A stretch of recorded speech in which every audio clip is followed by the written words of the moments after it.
बृहदारण्यक उपनिषद में एक अत्यंत पुरानी घटना आती है। राजा जनक, वही मिथिला के राजा जनक जिनकी पुत्री सीता थी, एक रात महर्षि याज्ञवल्क्य के पास आए। याज्ञवल्क्य अद्वितीय ऋषि थे।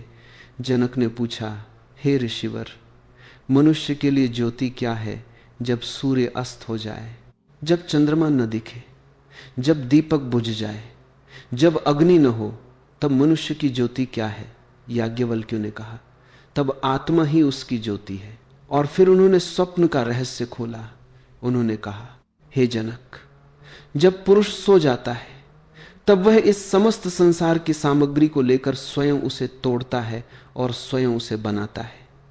वह अपने ही प्रकाश से चमकता है, वहां कोई दूसरी ज्योति नहीं होती। इन शब्दों को सुनो, वह स्वयं उसे तोड़ता है, स्वयं उसे बनाता है।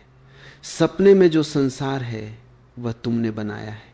वह पहाड़ जो सपने में था तुमने बनाया। वह नदी जो सपने में बह रही थी तुमने बनाई। वह व्यक्ति जो सपने में मिला तुमने बनाया, पर तुम्हें पता नहीं था। और यही एक विलक्षण रहस्य छिपा है।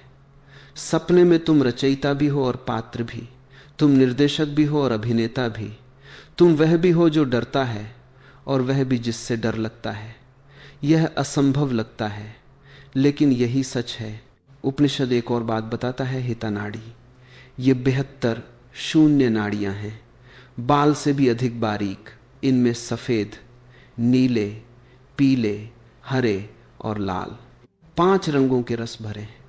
जब सूक्ष्म शरीर स्वप्न में यात्रा करता है तो इन्हीं हिता नाड़ियों में विचरण करता है। इन्हीं रंगों और रसों से स्वप्न बनते हैं।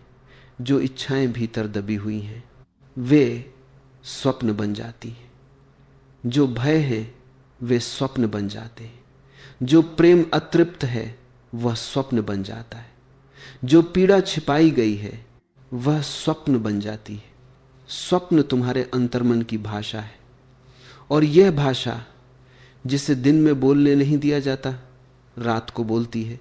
लेकिन अब सबसे बड़ा प्रश्न उठता है, सपने में जो दूसरा व्यक्ति था, क्या वह सच में दूसरा था? नहीं, वह तुम ही थे। तुम्हारे ही संस्कार, तुम्हारे ही विचार, तुम्हारी ही ऊर्जा एक रूप धरकर तुम्हारे सामने खड़ी हो गई थी। सपने में कोई दूसरा नहीं होता, सब तुम हो। और अब जरा रुक कर एक और विरोधाभास देखो। जब तुम सपने में होते हो तो सपना कितना सच लगता है। डर लगता है तो सच का डर, हंसी आती है तो सच की हंसी, प्रेम होता है तो सच का प्रेम। लेकिन जागने पर सब कहां चला जाता है? जागने पर तुम कहते हो, अरे वह तो सपना था। तो अब एक प्रश्न पूछो, जब तुम मरोगे, जो एक बड़ा जागरण है, तब यह पूरा जीवन जो इतना सच लग रहा है, क्या वह भी सपना था? नहीं लगेगा? यह प्रश्न बहुत गहरा है।